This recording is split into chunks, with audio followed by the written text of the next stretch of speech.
성경 말씀은 마태복음 19장 23절에서 30절입니다. 제가 읽겠습니다. 예수께서 제자들에게 이르시되 내가 진실로 너희에게 이르노니 부자는 천국에 들어가기가 어려우니라. 다시 너희에게 말하노니 약대가 바늘기로 들어가는 것이 부자가 하나님의 나라에 들어가는 것보다 쉬우니라 하신대 제자들이 듣고 심히 놀라 가로되 그런즉 누가 구원을 얻을 수 있으리까? 예수께서 저희를 보시며 가라사대 사람으로는 할 수 없으되 하나님으로서는 다 할 수 있느니라. 이에 베드로가 대답하여 가로되 보소서 우리가 모든 것을 버리고 주를 쫓아싸우니 그런즉 우리가 무엇을 얻으리이까? 예수께서 가라사대 내가 진실로 너희에게 이르노니 세상이 새롭게 되어 인자가 자기 영광의 보좌에 앉을 때에 나를 쫓는 너희도 12 보좌에 앉아 이스라엘 12 지파를 심판하리라. 또 내 이름을 위하여 집이나 형제나 자매나 부모나 자식이나 전토를 벌인 자마다 여러 배를 받고 또 영생을 상속하리라. 그러나 먼저 된 자로서 나중되고 나중된 자로서 먼저 될 자가 많으니라. 아멘. 오늘 말씀 가지고 우리가 신앙의 올바른 동기에 대해서 우리가 같이 이야기를 나누려고 합니다. 우리 신앙의 영역에는 우리 모든 영역이 그런 것 같은데요. 우리가 그냥 그럴 것이다라고 생각하는 것이 실제로는 사실과 다를 때가 있습니다. 그 중에 하나가 우리가 흔히 생각하는 은혜 또는 축복에 대한 생각입니다. 우리 현대 사회는 어떤 사회입니까? 우리가 일한 만큼의 정확한 보상을 받는 사회입니다. 그래서 일당으로 얼마, 주급으로 얼마 또는 그 시급으로 얼마, 그죠? 아니면 연봉으로 얼마. 내가 일한 만큼 거기에 딱 알맞은 액수만을 우리가 보상으로 받는 시대를 살고 있습니다. 그러다 보니까 우리가 하나님이 주시는 은혜나 하나님이 주시는 복에 대해서도 이 보상의 개념으로 이해할 때가 있습니다. 특히 이 상급에 대해서 우리가 생각할 때 그런 그 이해를 우리가 하기가 쉽습니다. 옛날에 부흥 강사분들이 이제 이야기할 때 이런 말 많이 했죠. 여기 이 세상에 살면서 하나님 앞에 충성하고 헌신하고 하는 사람은 천국에 가서 금멸류관을 쓸 것이고 예수를 믿긴 하지만 뺀질거리고 순종도 안 하고 막 그런 사람은 뭐 쓰죠? 천국 가서 개털모자를 쓴다. 그런 이야기를 했습니다.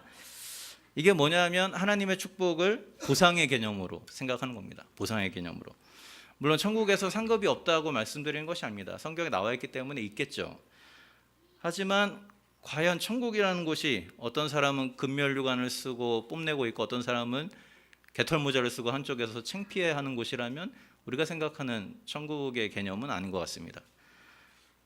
그렇기 때문에 오늘 본문에도 이렇게 이 보상의 개념으로 생각하는 우리들의 이 하나님의 은혜를 보상의 개념으로 잘못 생각하는 우리의 그런 잘못된 관념을 다시 생각하게 만드는 그런 이야기가 나옵니다. 오늘 본문을 보면 제가 앞부분은 그냥 건너뛰겠습니다. 오늘 앞에 부분은 건너뛰고요. 뒷부분 베드로가 이야기하는 부분부터 함께 살펴보겠습니다.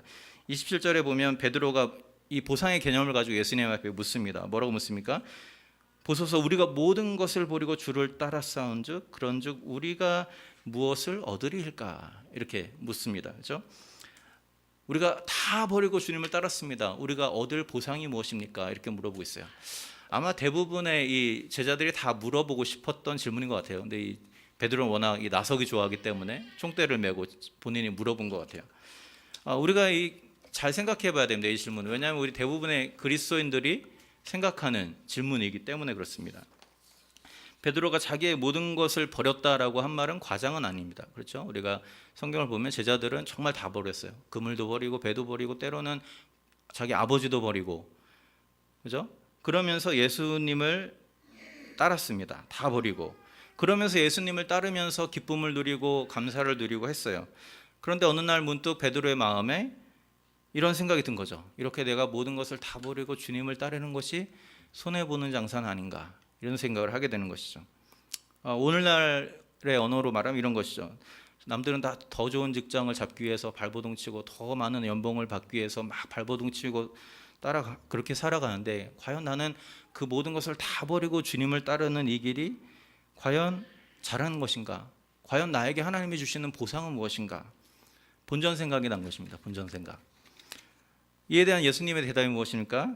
예수님이 재미있는 대답을 하십니다. 우선 먼저 앞에 부분에 뭐라고 말하냐면 자기의 모든 것을 버린 자들이 받을 상급에 대해서 이야기합니다. 28절에서 29절 보면 하늘나라에서 12보좌에 앉아 이스라엘의 12지파를 다스리겠다. 또 이 땅에서 포기한 것보다 몇 배나 되는 재산과 영생을 상속받을 것이다. 이렇게 약속합니다. 그러니까 주를 위해서 충성하고 헌신한 사람들에게 주신 하나님의 상과 복이 있다라는 거예요. 그런데 중요한 것은 뭐냐면 그 바로 다음에 나오는 말씀입니다. 30절이에요. 30절을 우리 한번 같이 읽어볼까요? 한번. 그러나 먼저 된 자로서 나중되고 나중된 자로서 먼저 될 자가 많으니라. 아주 뜬금없는 얘기를 갑자기 하세요. 이렇게 많은 상을 줄 거야. 그런데 갑자기 그러나 먼저 된 자로서 나중되고 나중된 자로서 먼저 되는 사람이 많을 것이다. 이렇게 말합니다. 이 구절을 우리가 어떻게 이해를 해야 되는가? 바로 이어지는 이 품꾼의 비유와 연결해서 생각을 해봐야 됩니다. 왜냐하면 바로 뒤에 나오는 이 품꾼의 비유의 맨 마지막 절에도 똑같은 말씀이 반복되고 있기 때문에 그래요. 20장 16절에 보면 품꾼의 비유를 쫙 하신 다음에 뭐라고 말하죠? 이와 같이 나중된 자로서 먼저 되고 먼저 된 자로서 나중되리라. 똑같은 말을 하고 있습니다. 그러니까 결국 이것을 통해서 우리가 알 수 있는 건 뭐냐면 베드로의 이 잘못된 질문에 대한 어떤 가르침을 이 품꾼의 비유를 통해서 예수님이 주고 계시다라는 것을 우리가 생각해 볼 수 있습니다. 그러면 뒤에 나오는 이 포도원 품꾼의 비유는 무엇인가? 거기서 말하고 있는 것은 무엇인가? 생각해 보면 좋겠습니다. 품꾼의 비유는 뭐 저희가 시간이 없어서 다 읽지는 않겠지만 요약하면 이런 말입니다. 우리 잘 아는 말씀이죠. 어떤 포도원 주인이 거리를 다니면서 한 데나리온씩 줄 테니까 와서 우리 포도원에서 일하라 이렇게 사람들을 끌어모읍니다. 그렇죠?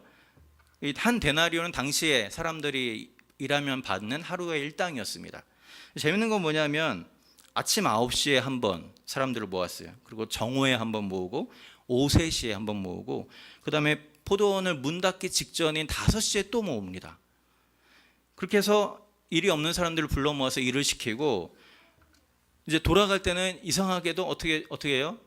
똑같이 9시에 왔건 정오에 왔건 3시에 왔건 오후 5시에 왔건 똑같이 한 데나리온씩만을 주고 가라고 했어요.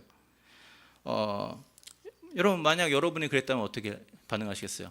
아니 나는 9시부터 와서 지금 10시간 넘게 일했는데 저 사람은 이제 30분 일하고 똑같은 돈을 받는단 말이에요. 굉장히 부당하다고 생각이 되겠죠. 그래서 여기에 억울한 생각이 들겠죠. 그래서 아침에 온 사람들이 원망하면서 이야기하는 겁니다. 아니 어떻게 하루 종일 일한 저랑 방금 왔다가 가는 저 사람이랑 똑같은 돈을 줄 수 있습니까? 항변하는 거죠. 그때 이 주인이 뭐라고 말하냐면 20장 13절에 보면 이렇게 말합니다. 주인이 그 중에 한 사람에게 대답하여 이르되 친구여 내가 네게 잘못한 것이 없노라. 네가 나와 한 데나리온의 약속을 하지 아니하였느냐. 네 것이나 가지고 가라. 나중 온 이 사람에게도 너와 같이 주는 것이 내 뜻이니라. 이렇게 말합니다. 예, 처음부터 내가 한 데나리온을 주기로 한 것은 내 마음이라는 거. 너는 상관하지 말라는 거죠. 이 비유를 드시고는 주님 앞에서 물은 베드로에게 하신 말씀을 다시 반복합니다. 이와 같이 나중된 자로서 먼저 되고 먼저 된 자로서 나중되리라. 그럼 여기서 주님이 말씀하시고자 하신 의도가 무엇입니까? 포도원 주인이 왜 품꾼을 불렀느냐, 거기에 우리가 생각해 볼 필요가 있어요. 포도원 주인이 정말로 급하게 할 일이 있어서 불렀다면, 그죠? 할 일이 있어서 불렀다면 사람들을 정오에도 부르고 오후 3시에도 부르고 오후 5시에도 불렀을 리가 없습니다. 그렇죠? 정말 시킬 일이 있었다면 아침 9시에 불러가지고, 그렇죠? 아침 7시 뭐 이렇게 불러가지고 하루 종일 엄청나게 일을 시키고 한 데나리온을 줬겠죠. 그런데 그렇지 않고 오후 5시에도 부르고 나서 그냥 돈을 주고 돌려보냈다는 얘기는 일이 필요해서 불렀다는 이야기가 아닙니다.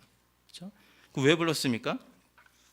왜 불렀냐 하면 그거를 보여주는 구절이 오늘 본문에 반복이 됩니다. 3절에 보면 장터에 놀고 서 있는 사람들이 또 있는지라 이렇게 말하고 6절에도 어찌하여 종일토록 놀고 여기 서 있느냐.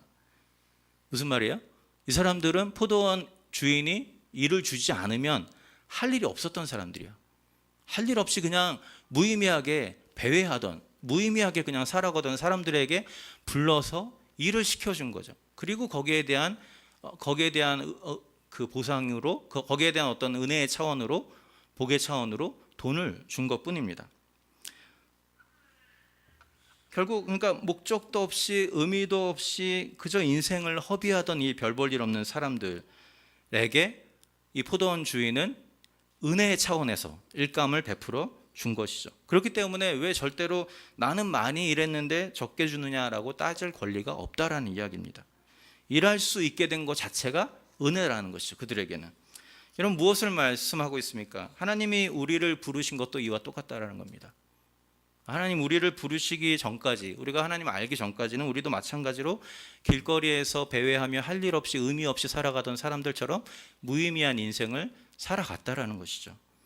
그러나 하나님이 그런 우리를 부르셔서 자신의 포도원인 교회를 섬기게 하시고 또 세상을 변화시키는 일꾼으로 우리를 세워주셨다는 것입니다.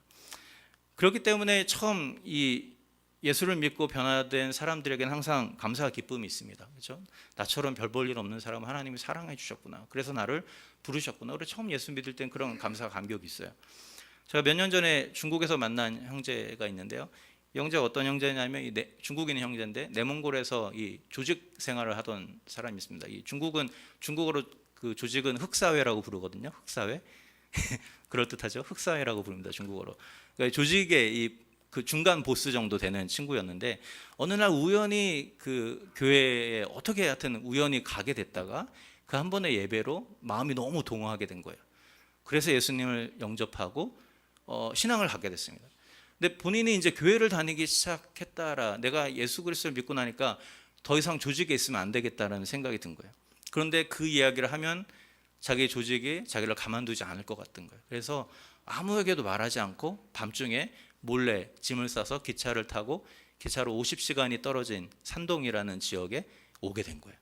그래서 와서 이 일 저 일 막 하다가 결국에는 우연치 않게 저랑 그 오랜 친구인 중국인 사역자 형제가 있습니다. 그 친구를 만나게 된 거예요. 만나게 돼서 같이 교제하고 그 집에서 먹고 살면서 영적인 공급을 받게 되고 그러면서 변화되어서 지금은 이 선교사님들과 함께 동역하는 현지인 사역자로 세워졌습니다. 그때 제가 처음 그 친구를 만났을 때 그 친구 안에 있는 그 기쁨을 제가 볼 수 있었어요. 모든 게 기뻐요. 모든 게 기쁘고 모든 게 감사하고. 왜냐하면 조직의 중간 보스로 사람들을 때리고 폭력을 휘두르던 자기를 하나님 사랑해 주셔서 불러주셨다는 거. 거기에 대한 감사와 감격이 이 친구에게는 있어요. 그러니까 항상 기쁜 거죠. 여러분 우리가 처음 예수님을 만났을 때 여러분들 돌아보시면 아마 그런 경험을 한 번쯤 해보신 분들이 많이 있을 거라고 생각이 되어집니다. 그렇죠? 아, 나를 하나님이 사랑하신다. 은혜 받았을 때 우리가 그런 체험을 하죠. 중요한 것은 뭐냐면 우리의 마음이 쉽게 변하기 마련이라는 것입니다. 감사와 감격 때문에 우리가 하나님 앞에서 헌신하고 이렇게 했는데 우리가 그렇게 계속해서 하나님 신앙생활을 해오다 보니까 갑자기 우리 마음에 베드로와 같은 마음이 드는 것이죠. 과연 내가 이렇게 열심히 신앙생활을 했는데 과연 내가 하나님의 복을 받고 있는 것인가? 하나님 나에게 복을 주고 계시는 것인가? 과연 내가 손해보는 일은 하고 있는 것은 아닌가? 이런 생각이 들게 된다는 것이죠. 오늘 베드로가 똑같은 마음으로 주님에게 물어보는 거죠. 오늘 품꾼의 비유를 통해서 베드로에게 주님이 주시는 말씀은 무엇입니까? 이런 것이죠. 네가 그저 먹고 살기 위해서 고기를 잡고 그렇게 너의 의미 없이 살아가던 너를 사람을 낚는 업으로 부른 사람은 바로 나다 말씀하시는 거죠. 네가 잘나서도 아니고 네가 할 일이 있어서도 아니고 그냥 내가 은혜로 너를 부른 것이다. 그냥 내게 은혜를 베푼 것이다.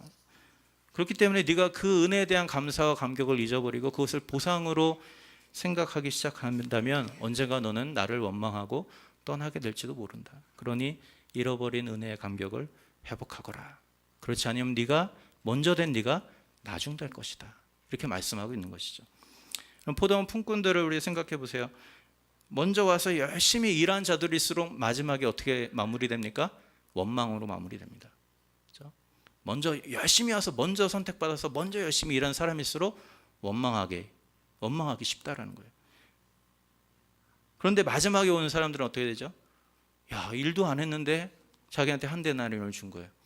너무 감사하고 너무 감격해서 굽신굽신했겠죠. 이게 우리에게 던져주는 메시지가 있습니다. 우리가 먼저 선택받아서 먼저 하나님의 부름을 받은 사람들이 이 자리에 있습니다. 그렇죠? 그래서 우리는 하나님 앞에 감사할 일이 많은 사람이에요. 그러나 우리가 하나님에 대한 은혜와 감사와 감격을 잃어버리는 순간 우리가 그것을 보상의 개념으로 생각하게 돼버리고 그 은혜와 감사와 감격이 없어지는 순간 우리는 하나님을 원망하게 쉽다라는 거예요. 그렇죠? 그렇기 때문에 하나님이 주신 은혜를 보상의 개념으로 시작할 때 우리 먼저 선택받은 우리가 영적으로 도태되어서 나중된 자로 전락할 수 있다라는 이야기입니다. 그렇기 때문에 우리에게 중요한 것은 뭐냐면 내게 주신 은혜를 끝까지 간직하고 기억하는 그런 작업이 우리 가운데 필요하다라는 것입니다. 그런 태도가 우리 가운데 필요하다라는 것이죠. 오늘 우리가 남전도의 헌신 예배로 드립니다. 헌신 예배하면 주로 이제 뭐 말씀 제목 죽도록 충성하라 뭐 이런 것입니다. 그죠? 더 열심히 일해라 뭐 이런 겁니다. 근데 저는 오늘 좀 다른 말씀을 드리고 싶습니다. 하나님은 여러분을 일꾼으로 부르시기 이전에 자녀로 불러 주셨다는 거예요.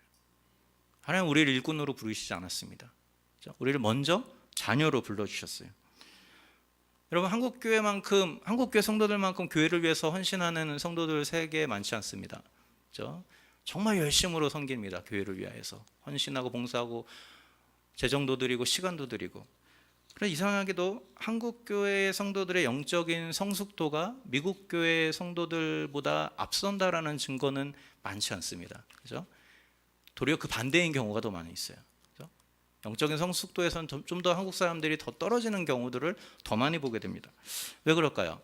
물론 뭐 여러 가지 이유가 있겠죠. 그러나 그 중에 하나를 우리가 생각해 볼 수 있다면 그것은 뭐냐면 너무 열심히 섬기고 너무 열심히 일하다 보니까 하나님이 주신 은혜를 상실해 버리게 된다는 거예요.